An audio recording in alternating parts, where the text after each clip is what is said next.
Hello everyone, and welcome to episode 2 of Prim's Playlist Season 3. My name is Prim, and just like last time, I'll be analyzing 5 underrated Korean songs and recommending them based on your taste in K-pop. So, music videos, huh? If there's one thing K-pop is known for, it's its music videos. Between the glamorous close-ups, intense choreography, and beautiful styling, K-pop has a particular visual style that's instantly recognizable no matter the concept. But have you ever noticed how few K-pop MVs feature instrumentalists? Obviously, there are some exceptions such as Day 6 and later Wonder Girls videos, but most of the time, MVs focus solely on the vocalists. While this can be attributed to the vocal-centric nature of K-pop groups and the rise of electronic production, it still feels sad to think about how little recognition instrumentalists get from K-pop music videos and in turn, K-pop fans. So today we're going to take a look at some underrated Korean releases that prominently feature instrumentalists in their MVs. Full disclosure, not all of today's artists are strictly bands. A couple are solo vocalists with live instrumental accompaniment. So if you were expecting an all-band episode, sorry for the misleading title. That being said, I think you're still going to like what I've got in store for you today. Let's pull up the playlist. First on the list is Black Heart by OYEON and Seok, currently at 5,000 views on 1TheK. The instrumental here is largely piano-focused, using low, warm tones as the bass while filling in gaps in the vocal melody with higher, colder-toned parts. These colder parts help break up the general warm tone of the song, which OYEON's low and soft voice certainly contributes to. Though some of the bass is provided by lower notes on the piano, the majority of the bass line is provided by, well, an upright plucked bass. There are some interesting aspects of this song composition-wise, most notably the key changes leading into both the second verse and the final chorus. These help keep the song from getting too quote-unquote boring, which is a complaint usually levied against slower, calmer ballads. Granted, I personally love these sorts of ballads, but hey, to each their own. Oh, and I can't forget about the drums, which are added circa the first chorus. These drums are mixed very softly, combined with the bass and the general warmth. It gives this song a coffee shop vibe at times. I recommend Black Heart to those who like Will It Reach You by Lee Soo-young from the Jang Ok-jung Live for Love OST. Will It Reach You, just like Black Heart, has a very warm tone to it, broken up by occasional colder piano stings. Additionally, it's mixed somewhat similarly, with the drums being very quiet. However, Will It Reach You takes a more cinematic/dramatic approach to its composition, especially in its almost marching band-esque drums, despite their quiet mixing. The coffee shop-esque feeling in Black Heart is better matched by Peach by IU, despite the difference in their specific instrumentals. So if you loved hearing Will It Reach You and Jang Ok-jung Live for Love, but also the calming feeling of Peach, take a gander at Black Heart. How about song number 2? Next up is Night Lights Garage Session version by Kuhyun with 1.8K views on Warner Music Korea. We start off here with a combination of somewhat muted drums, soft guitar strums, and a spacey, warbly synth played live via an electric keyboard. All of these elements are kept relatively consistent throughout the song, with the exception of the spacey synth, which is replaced by an ambient pad whenever Kuhyun sings. Which makes sense, otherwise there'd be too many melodies happening at once and they'd start to clash. Speaking of Kuhyun singing, he sings in a low and breathy register, which, when combined with the heavy reverb and occasional telephone-like compression filter, adds to the ambient and spacey or underwatery vibe of the rest of the song, though the drums keep it from getting too muddy or aimless. Weirdly enough, Night Lights reminds me a bit of Beautiful by 101. Beautiful has a bit of a spacey feeling to it too, especially in its use of synth pads and descending white noise, but it's anchored by its drum track, just like Night Lights.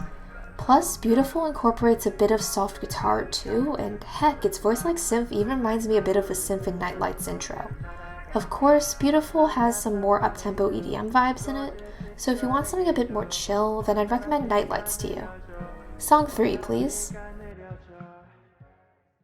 At 1.4K views on Ogam Entertainment, our third song today is Stupid by 2Z. Definitely a change from our past couple of songs, Stupid is an upbeat rock song featuring a steady-picked electric bass and an overdriven rhythm guitar, punctuated by sturdy bass kicks and piercing snares. However, there's some genre blending going on too, as the song uses a saxophone to play its main melody during the instrumental breaks. This is certainly a unique choice for rock, but honestly, the harsh tone of the saxophone fits in beautifully. It's a combination that's unexpectedly great, like ketchup and rice pilaf. Don't judge me. Anyway, the same goes for the 80s-esque synths used to fill out the instrumental during the verses, especially the second verse. One thing I really like about this song is that while there is a main vocalist, that being Hojin, a couple of their instrumentalists, those being Jinsub, Bungjun, and Zunan, get their own turn to sing too. Each of them brings an entirely different vocal timbre to the group, adding to this mashup of different sounds and influences. There's definitely an organized chaos to Stupid, somehow managing to combine rock, 80s synth pop, and a saxophone, and get road trip vibes out of it. Okay, these two songs don't really sound that similar at first, but hear me out here. Stupid reminds me of Pretty You by 17 in the way that it uses rock as a base genre, but adds other genre inspirations on top. Granted, with Pretty You, it's trap percussion, an a cappella beginning, and some retro-inspired piano throughout, which is very different from the saxophone and 80s synth pop found in Stupid. Also, Pretty You has a much faster tempo and gives off more pep rally vibes than road trip vibes. However, they are definitely similar in how they have this bricolage of different styles involved. So if you enjoy the organized chaos of Pretty You by 17, you might get a kick out of Stupid. How about song number 4? Our fourth song today is Sangji Koh's cover of Decarissimo by Astor Piazzolla, which has 2.7k views on Warner Music Korea and 7.8k views on Sangji Koh's official YouTube channel. She actually released this cover to commemorate what would be Piazzolla's 100th birthday. The bandoneon, played by Sangji Koh, is definitely the star of the show in Decarissimo, usually being the instrument playing the main melody, though sometimes that role is passed over to the violin. Notably, there are no vocals in this song. The melody is entirely instrumental. Alongside the bandoneon and violin, the instrumental is filled out by an acoustic guitar and upright plucked bass. Interestingly, there is not a dedicated percussion player or instrument in this song. All the percussion is actually made by the creative use of everyone's existing instruments, usually by slapping the body of one of the stringed instruments, though my personal favorite is the violinist playing on the little bit of the strings below the bridge, producing a grinding sound. I asked my violinist boyfriend about this technique, and he called it, to put it in technical terms, absolutely cursed, so you know I've gotta like it. In terms of composition and tone, the song is extremely upbeat and joyful. However, it ends on a sudden uptick in tempo, change in time signature, and finally one very tense and crunchy chord that leaves you wondering what just happened, and more importantly, wanting more. This cover of Decarissimo reminds me a lot of Clara's Dream by Lizzie from Orange Caramel. It has a very similar set of instruments, though Clara's Dream adds in a dedicated drum track and goes for a slower, more contemplative feeling. Honestly, tone-wise, a better fit for Decarissimo is actually Villain by Stella Jang, especially its upbeat and mischievous chorus. Basically, if you like Villain and Clara's Dream, Decarissimo is perfect for you. Let's hear song 5.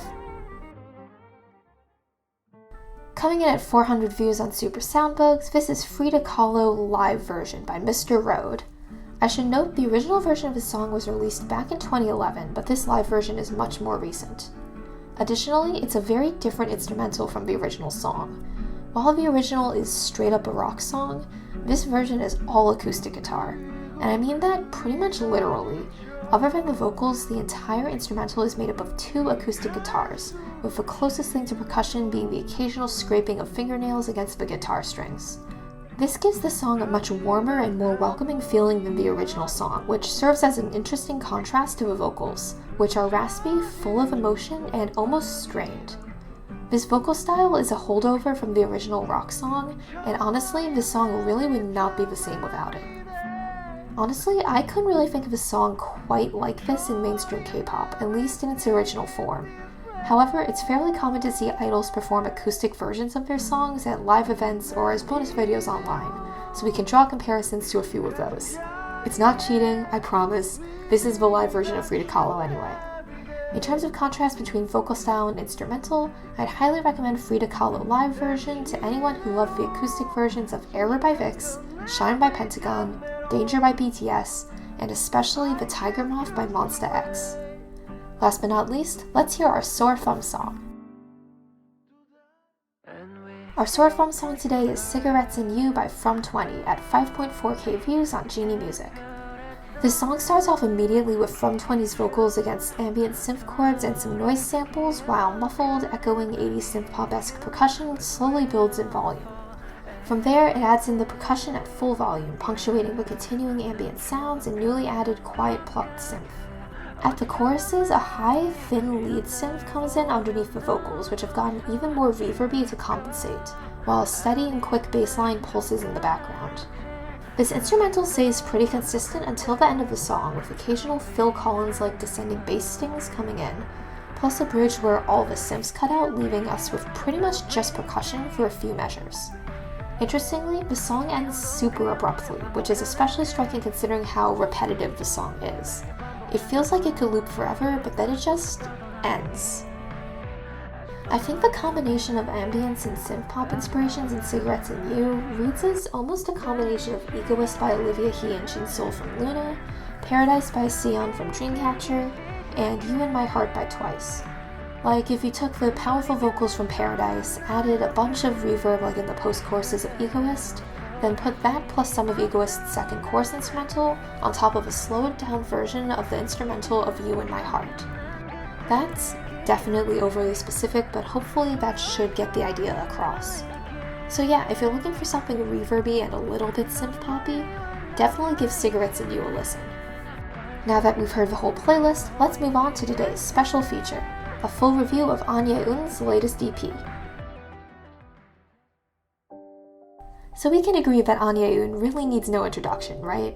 I've talked about her on this podcast more than any other artist.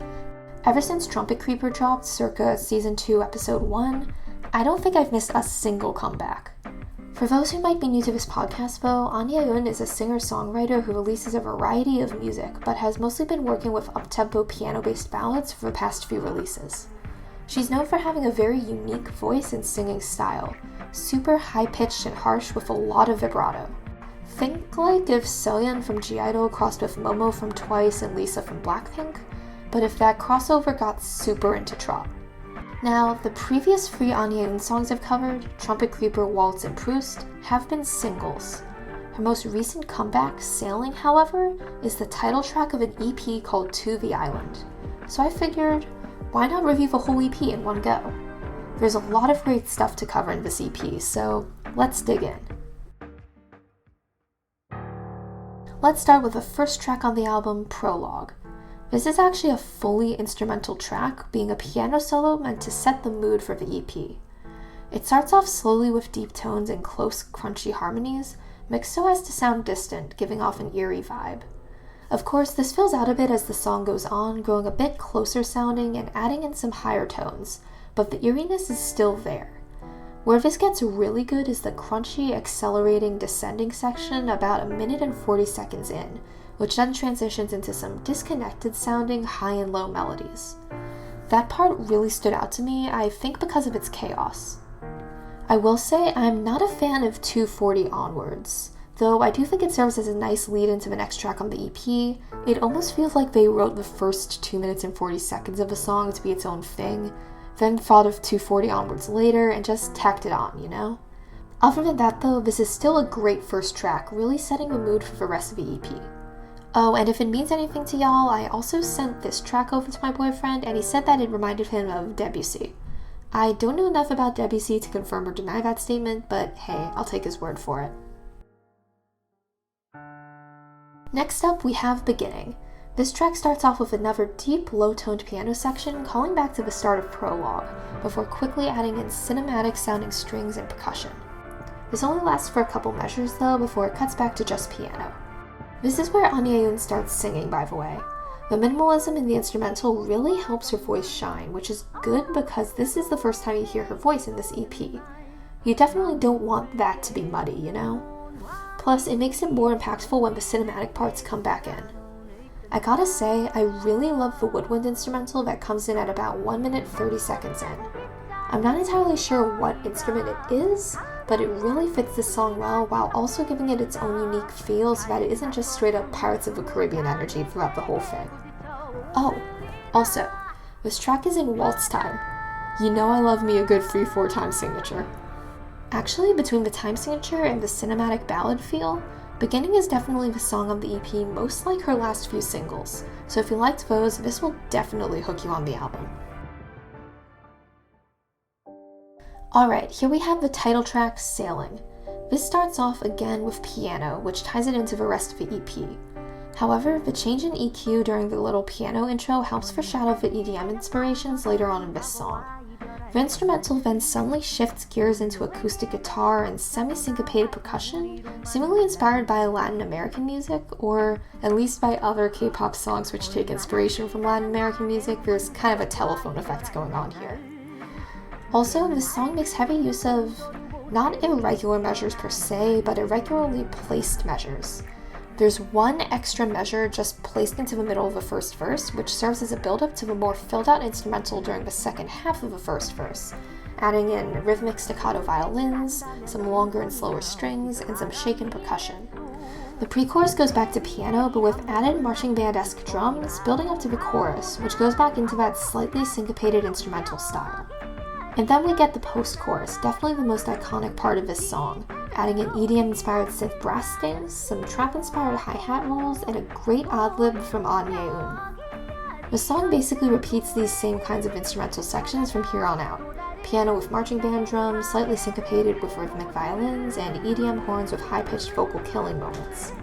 Honestly, these sections remind me of 3 different songs: Deja Vu by Dreamcatcher, Play by Chungha, and Secret Story of the Swan by IZ*ONE, respectively. So if you, like me, love these 3 songs to death, Sailing is basically made for you. Track 4 is Voyage, a return to the dark, eerie piano vibe introduced in Prologue. Unlike Sailing, which showcased Ahn Ye Eun's higher range, Voyage focuses more on her lower vocal register, at least at the beginning. The song itself is quite slow with an all-piano instrumental, and the tone of the piano matches Ahn Ye Eun's voice, playing lower when she uses her lower register and higher with her higher register.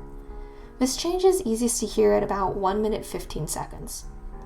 All in all, there's not really much I can say about this song in particular. It's a fairly minimalist song production-wise, basically feeling like if Prologue had vocals. Obviously, that doesn't necessarily mean that it's bad. In fact, it's one of my favorite songs on the EP. There's just not much for me to comment on. Lastly, here we have Shipwreck, the final song of the EP, if you don't count the bonus instrumental version of Sailing.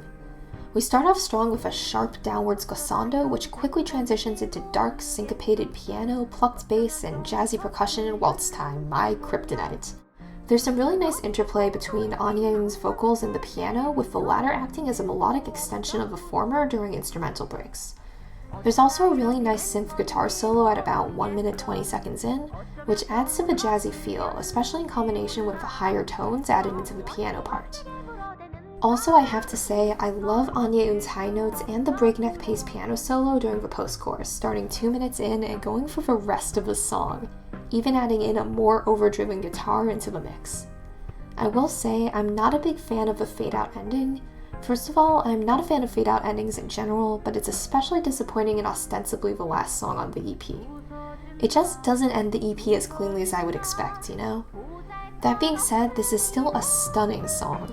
It honestly reminds me of early 2010s spooky Vocaloid music in its composition, which gives it an almost nostalgic quality.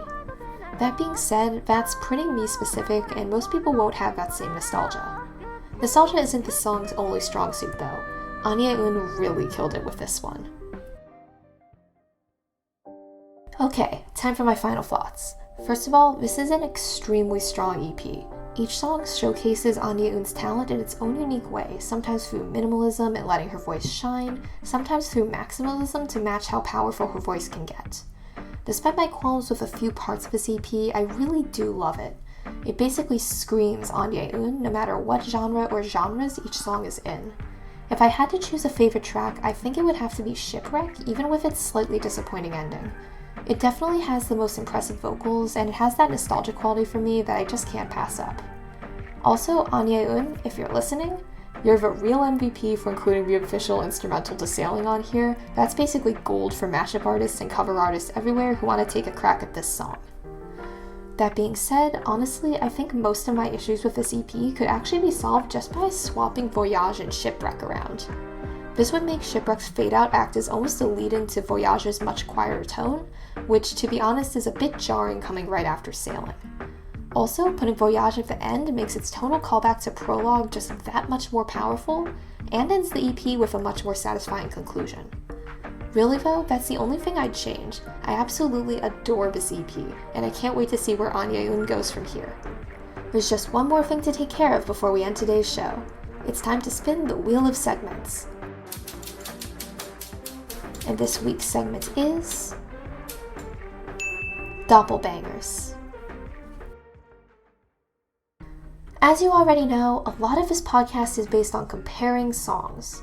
Usually, when I compare songs, they aren't actually that similar. Maybe a shared instrument, same genre, or similar vibes, but you'd be hard-pressed to confuse one for the other in the wild. But what happens when songs are a little too similar? In this segment, I'll be investigating a song that's been accused of plagiarism. Obviously, this is going to be a bit controversial, so I just want to manage expectations. The purpose of this segment is not to make any judgment on plagiarism accusations or condemn or acquit any artists featured. Instead, I'm going to examine both the similarities and differences between the songs to see if fans of one can enjoy the other, all accusations put aside. My saying two parts are similar does not equal me saying they are definitely plagiarized, and my saying two parts are different does not equal the opposite. Understand? Okay. With that out of the way, let's talk about today's doppelbanger, Boom Boom by Momoland, released on January 3rd, 2018, produced by Shinsadong Tiger. And wow, this is certainly a doozy of doppelbanger, with not one, not two, but three separate plagiarism accusations to its name. Let's start off with the most well-known, that being Me Me Me by Cerebro, released June 10th, 2013. Boom Boom is alleged to have ripped off Me Me Me in quite a few ways. First of all, the melody of the main synth and Boom Boom's instrumental segments are very similar to both the chorus vocal melody and the main synth melody in Me Me Me. The two also just generally have near-identical instrumentals.